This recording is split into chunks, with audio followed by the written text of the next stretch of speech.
یہ قرآن ایک بابرکت کتاب ہے جسے ہم نے آپ صلی اللہ علیہ وسلم پر نازل کیا تاکہ لوگ اس پہ غور اور فکر کریں اور تاکہ اہل فہم اس سے نصیحت حاصل کریں۔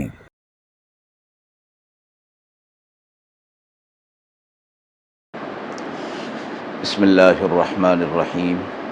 السلام علیکم ورحمۃ اللہ وبرکاتہ۔ ناظرین کرام، درس قرآن مجید کے آج کے اس پروگرام میں ہم سورہ حجر کی آیت نمبر 9 تا 18 کا ترجمہ اور تفسیر پیش کر رہے ہیں اور آخر میں پوچھے گئے سوال کا جواب ہوگا۔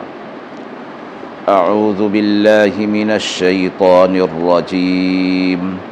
بسم اللہ الرحمن الرحیم۔ إنا نحن نزلنا الذكر وإنا له لحافظون ولقد أرسلنا من قبلك في شيع الأولين وما يأتيهم من رسول إلا كانوا به يستهزئون كذلك نسلكه في قلوب المجرمين لا يؤمنون به وقد خلت سنة الأولين ولو فتحنا عليهم بابا من السماء فظلوا فيه يعرجون لقالوا إنما سكرت أبصارنا بل نحن قوم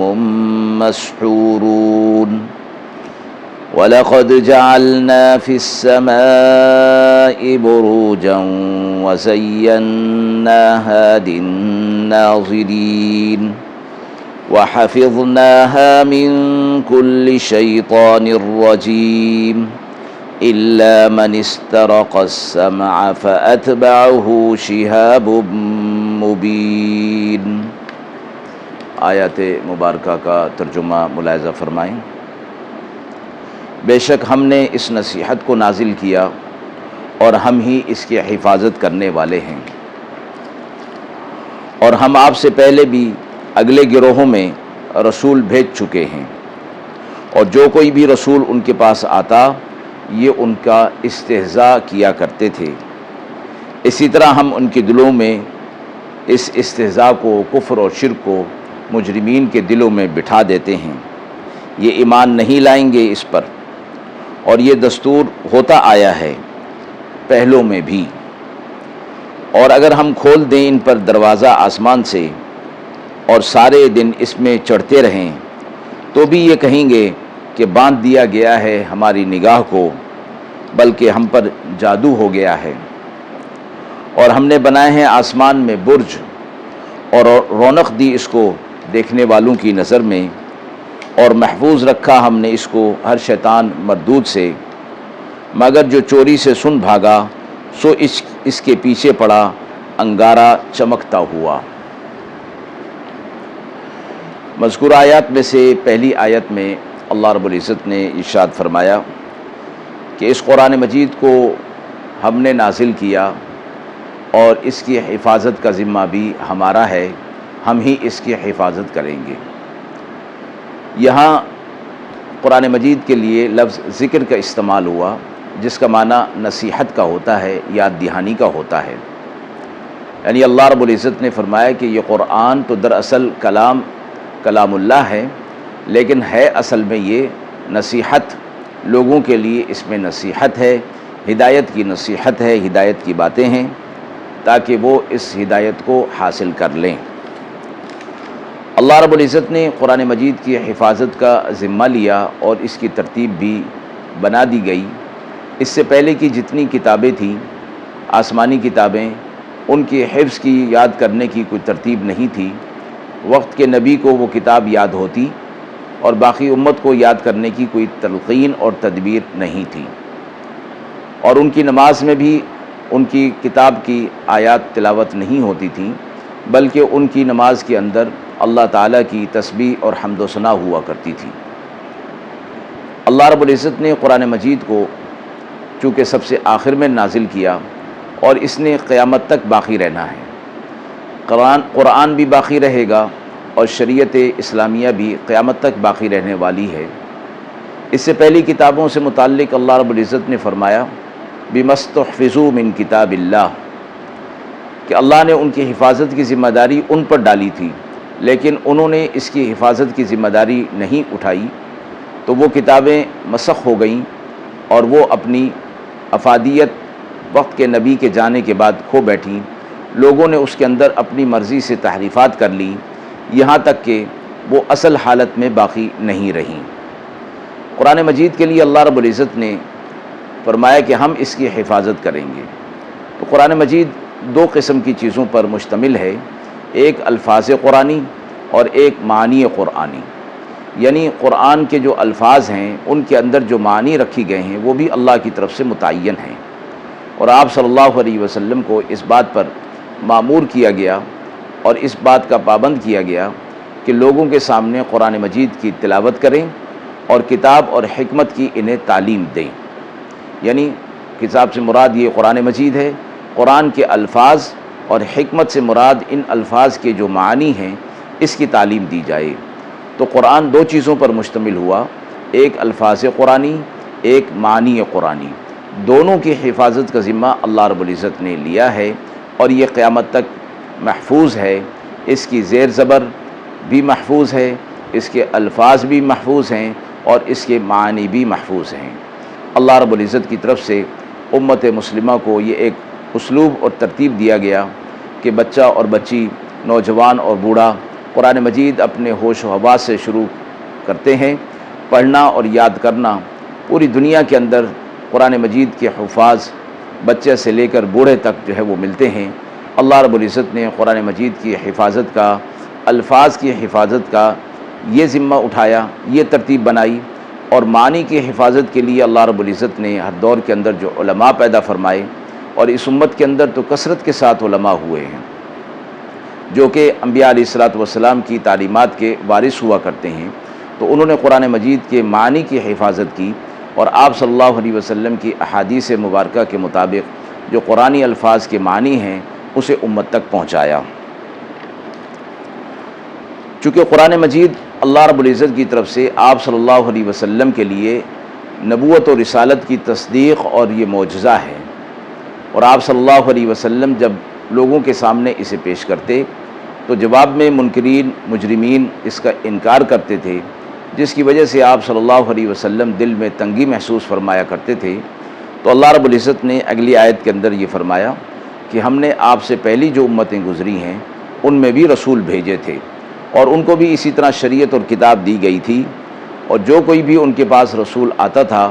یہ مجرمین اور مشرکین اور منکرین ان کا مذاق اڑایا کرتے تھے، اور اس وجہ سے مذاق اڑانے کی وجہ سے ان کا کفر اور شرک ہم ان کے دل کے اندر بٹھا دیا کرتے تھے، اور یہ لوگ ایمان نہیں لائیں گے جس طرح کہ پچھلے لوگ ایمان نہیں لائے تھے، اور یہ دستور چلا آ رہا ہے کہ انبیاء علیہ الصلوۃ والسلام کو جھٹلایا جاتا رہا ہے اور ان پر ظلم و ستم ہوتا رہا ہے۔ تو آپ صلی اللہ علیہ وسلم کے لیے تسلی ہے کہ آپ صلی اللہ علیہ وسلم کے ساتھ جب ایسا ہو رہا ہے تو یہ کوئی نئی بات نہیں ہے، گزشتہ انبیاء علیہ الصلوۃ والسلام کے ساتھ بھی ایسا ہوا، انہوں نے صبر سے کام لیا، ثابت قدم رہے، اللہ رب العزت نے ان کے درجات کو بلند فرمایا، وہ جس مقصد کے لیے آئے تھے اللہ کے پیغام کو پہنچانے کے لیے وہ اپنے مقصد میں کامیاب ہوئے، اور مخالفین ذلیل اور رسوا ہو گئے۔ اللہ نے فرمایا کہ اگر ہم ان کے لیے آسمان کا دروازہ کھول دیں اور یہ اس میں چڑھ جائیں، قرآن مجید کے معجزے کو نہیں مان رہے، بالفرض اس طرح کر دیا جائے، تب بھی یہ لوگ کہیں گے کہ ہماری نگاہ بند کر دی گئی ہے، ہم پر جادو کر دیا گیا ہے، پھر بھی یہ لوگ ایمان لانے والے نہیں ہیں۔ آسمان سے متعلق فرمایا گیا کہ اس میں برج بنائے گئے ہیں، اس میں راستے بنائے گئے ہیں، اور اس میں ستارے ہیں جو دیکھنے والوں کی نظروں کو مزین کرتے ہیں، خوشنما اور آراستہ کر دیا گیا ہے۔ اور فرمایا کہ ہم نے اس آسمان کو ہر شیطان مردود سے محفوظ کر دیا ہے، اور اس کی وجہ یہ فرمائی گئی کہ پہلے یہ شیاطین آسمان دنیا پر چلے جاتے اور فرشتوں کی باتیں سن لیا کرتے تھے،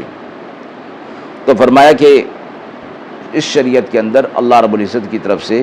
وحی کی حفاظت فرمائی گئی اور یہ سرکش شیاطین اس قسم کے کاموں سے باز رکھے گئے. یعنی یہ جو ستارے اور شہاب ثاقب ہیں، جو روشن ستارے ہوتے ہیں، وہ ان کو بھگانے کے لیے اور آسمان دنیا سے دور رکھنے کے لیے ان کا استعمال کیا گیا ہے.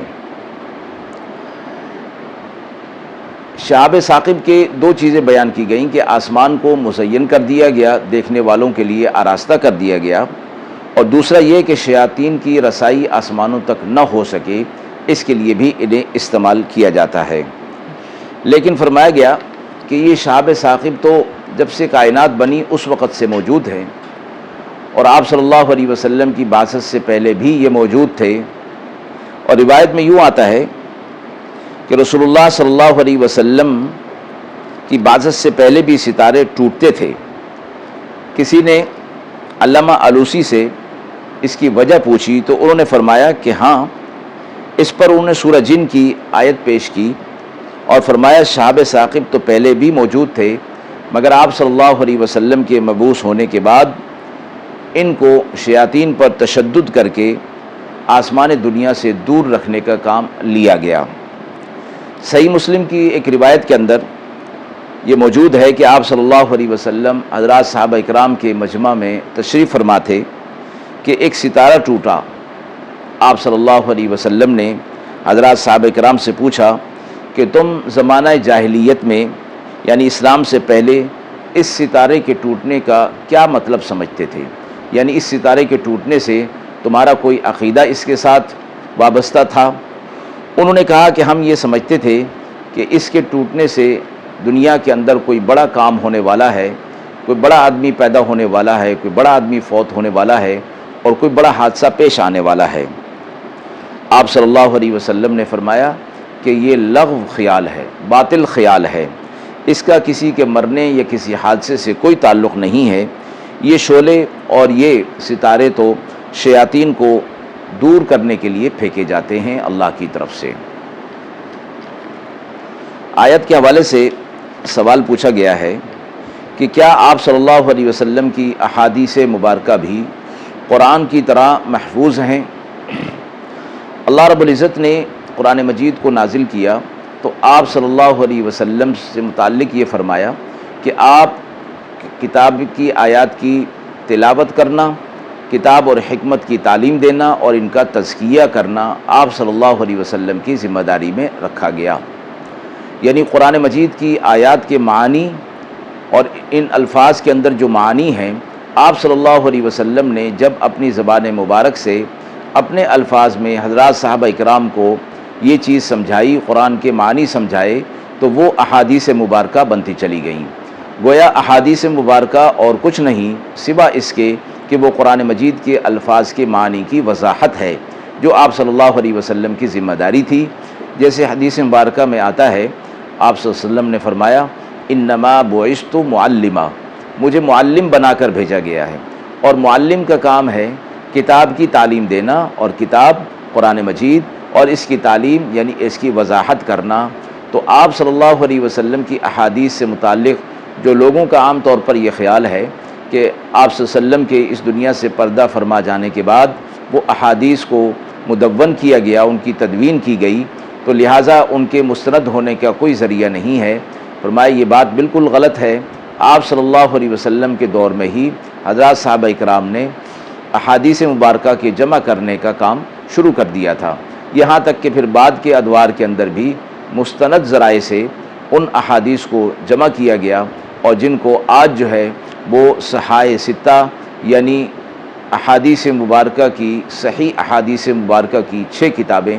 اور جن میں سب سے اہم صحیح بخاری ہے، جس کو یہ کہا گیا کہ قرآن مجید کے بعد سب سے صحیح ترین کتاب صحیح بخاری ہے. تو وہ احادیث مبارکہ کی صحت اور اس کے مستند ہونے کا ایک بہت بڑا ذریعہ یہ کتابیں ہیں جو حضرات محدثین نے ان کتابوں کو جمع کیا. لہٰذا اللہ رب العزت کی طرف سے جو قرآن مجید کے الفاظ اور معانی کی حفاظت کی ذمہ داری کا وعدہ ہے، تو وہ ان الفاظ کو یعنی احادیث مبارکہ جو قرآن مجید کے الفاظ کے معانی کو بیان کرتی ہیں، یہ احادیث مبارکہ اگر محفوظ نہیں تو پھر قرآن مجید کے معنی بھی محفوظ نہیں ہو سکتے۔ اللہ رب العزت نے جو وعدہ فرمایا ہے وہ اسی صورت میں ہے کہ الفاظ بھی محفوظ ہیں اور معنی بھی احادیث مبارکہ کی شکل میں محفوظ ہیں۔ وآخر دعوانا ان الحمد للہ رب العالمین۔